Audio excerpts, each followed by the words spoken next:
All right, folks. OpenClaw just dropped two back-to-back releases 10 hours ago with the 4.20 release, and actually just an hour ago with the 4.21 release. There we go. So we're going to be covering everything you need to know with these two releases here in this video. In particular, the 4.20 update is actually a pretty decent quality of life improvements for VPS users such as ourselves. All right, so we love using VPS. This is still by far the best approach to set up any AI agent such as OpenClaw or Hermes agent. So we're going to talk about that one as well. We're also going to be focusing on agent improvements, models pricing, especially with Kimi 2.6 rolled out 2 days ago, and as well as session and memory improvements, as well as cron and state files as well. These ones are security hardening. Actually, for the 4.21 release, the biggest highlight here is the OpenAI GPT Image 2.0, which is a very hot topic today. As you can see here, people are creating some really insane images with GPT Images 2.0, something like a 360-degree image. Some people just take a picture of their food and then they actually turned it into a really cool looking ad as well. So we're going to be covering that in this video. So first and foremost, with the 4.20 update, this touches a lot of areas with UI, memory, prompts, cron jobs, integrations, and sessions. Nothing really new here, more of a quality of life improvement across the whole code base, especially for VPS users. And for 4.21, just dropped, I think, several hours after 4.20. You know when they drop something fast after the previous update, something broke in the previous update. But with the 4.21 is a targeted patch primarily to fix a critical NPM upgrade issue that was breaking Telegram, Discord, and Slack for a lot of people. So if you installed OpenClaw using NPM, this one matters a lot for you. All right, let's start off with the setup experience. So for in 4.20, this was the number one highlight here.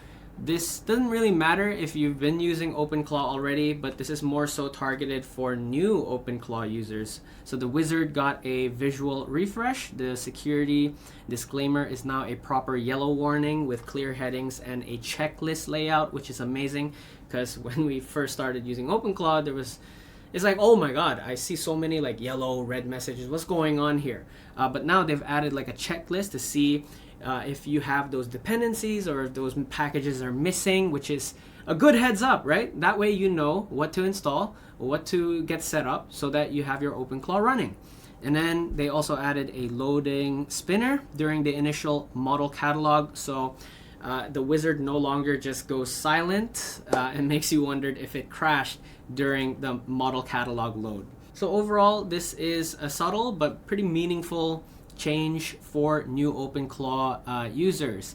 Now let's talk about the VPS specific highlights here that came about from the 4.20 release. This is actually pretty big if you read the patch notes carefully. So before the 4.20 release, there were a lot of issues with out of memory issues. So if you've had cron jobs or executor sessions piling up, they would eventually kill your gateway. So this is now addressed here with the new patch. OpenClaw now enforces session entry cap and age pruning by default.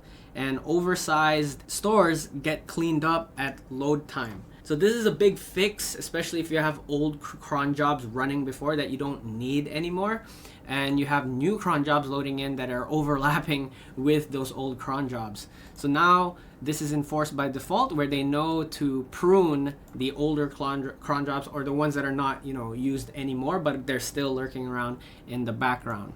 Which, by the way, if you're using OpenClaw, we recommend using VPS. This is still by far the best approach to getting your AI agent set up because it doesn't touch with your local machine. It doesn't have full access to all of your root files. And there's so much flexibility with using VPS because you have your own domain to play with. So if you're looking for a VPS to host your OpenClaw agent, we highly recommend Hostinger, who is the sponsor of today's video.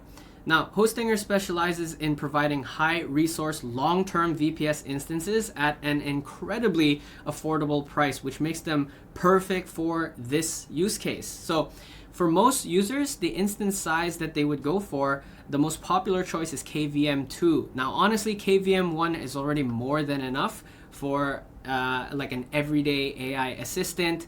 KVM2 is more so if you need your domain to host those projects with live caching.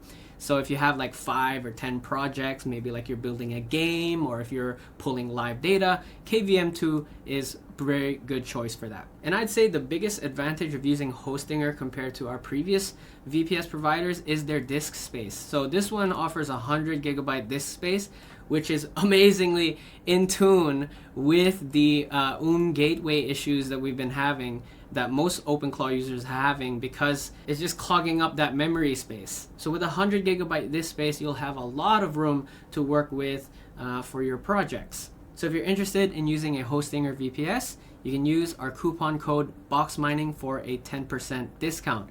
And it's a really big value actually. If you go for the 12 months and the 24 months plan, you're saving about 60% of the cost here.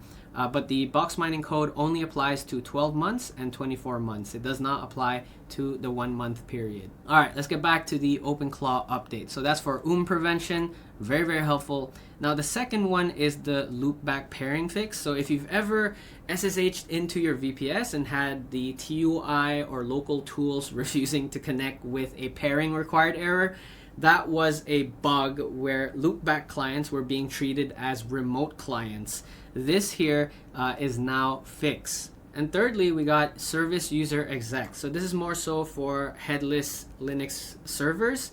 And if you're going for that approach, it's pretty common for service accounts to use shells, which is a pretty big inconvenience. But now OpenClaw is able to detect those and fall them back to SH. So exec no longer silently exits. Yet again, another feature here where it notifies you if something went wrong, if something went right. And fourth, we got the YOLO here doc fix. So this is pretty handy if you have automation scripts relying on YOLO mode, right? So previously the here docs and the forms were getting rejected under strict security settings. So now that has been addressed. And lastly, with the 4.21 update, there is a self-repair for npm dep, which we'll cover in more detail later. But the TLDR here is OpenClaw upgrades no longer break your integration, which is like, a big problem for the past 3 months. And I thought they would have already addressed this by March, but yeah, they took a good look at it. It's an NPM issue here. So we'll cover this in a bit. Now, let's talk about on the agent side here. So the default system prompt and GPT-5 overlay got a pretty meaningful upgrade here. We're talking clearer completion bias, live state checks, better weak result recovery, and a verification step before giving a final answer. So these are kind of the improvements that make multi-step agentic tasks a bit more reliable, less silent stalling, and more consistent outputs here. There's also an important fix for the /think command if you're using an OpenAI model. So before, if you were running /think command, the reasoning efforts were pretty random. Like sometimes if you run /think off, it could actually shoot the reasoning effort to high, which doesn't make any sense. But now they've already addressed this, improving a bit more reliability for your agentic workflows. Now, a couple of improvements here on the cost side. Tiered model pricing is now supported from cached catalogs and configured models. So your cost estimates should be more accurate across providers, which is great. And I think this is an answer to the Hermes agent dashboard, where they show you exactly how much tokens you've been using across many different models that you're using. And for Kimi 2.6 and 2.5, if they are part of your bundled cost estimates, they're also now included in the token usage reports. The big fix here, though, is the estimated cost USD compounding bug. There was this silent issue before where repeated persist paths were compounding the cost calculation. So this was sort of like inflating your token cost by 10x or something like that, which is very scary, right? Like, so one day you just see, oh, what the heck? Just a simple command. I spent like about $4. So that's now corrected here. It was a compounding bug. Now moving on to session and memory management, entry cap and age pruning. We covered this earlier for VPS instances. But for active memory, they also got a graceful degradation improvement. So if a memory recall fails during prompt building, let's say the memory backend is down or erroring out, OpenClaw now logs a warning and lets the reply continue rather than failing the entire turn. So this is actually a much better user experience. That way you don't have to start everything from scratch again. Now for cron states, we're getting a clean separation in how cron state is stored. So previously, runtime execution state was written back into jobs.json, which meant every time a job ran, your git track config file got modified. Yeah, but now there's a separate jobs state.json for runtime data, and jobs.json stays stable for your actual job definitions. Basically what this means is if you version control your OpenClaw config on your VPS, this is a pretty good welcome cleanup here. Now for the integration fixes, one worth noting here is the web search. So now they're correctly resolved plugin API keys when using shared web search config, which is a pretty frustrating one if you had a bunch of options between these web search tools. And for session resets and auto failover, there are two fixes around this. The /new and the /reset commands now properly clear auto source model provider. So before, channels could get stuck pinned to a runtime fallback choice even after you reset. So if your primary model recovers after a hiccup, OpenClaw will retry it immediately instead of staying on the fallback indefinitely, which, then that's supposed to be the case, right? Like, the fallback is just there for backup, but don't stay on the backup forever, Now let's talk about the 4.21 update very quickly. It's only one problem here that's being addressed. It's a root problem that is very important. So before, when you ran this npm command to update your OpenClaw, the bundled plugin runtime dependencies were silently getting dropped. So you would update, everything would appear fine, and then you'd notice Telegram wasn't responding, or Discord commands weren't working. So there were no error message notifications there. Now that's being fixed. So in 4.21, the npm updates are being made to self-repair. So bundled deps are now restored automatically as part of the update process. They also added Docker end-to-end test coverage specifically for this scenario, so it cannot quietly regress again in a future release. So pretty big improvement here for when you run OpenClaw updates, that is if you're using npm. And lastly, bundled in the 4.21 update is the backport of GPT Image 2.0 support. So GPT Image 2 is now the default model for image generation and editing in the OpenAI plugin. Oh my god. GPT users are getting a treat here. I mean, if you get to create something like this with your agent, if you're using OpenAI models, that could be pretty amazing here. So you do get up to 4 images per generation request, edit mode with up to 5 reference images, and size options include 2K and 4K output.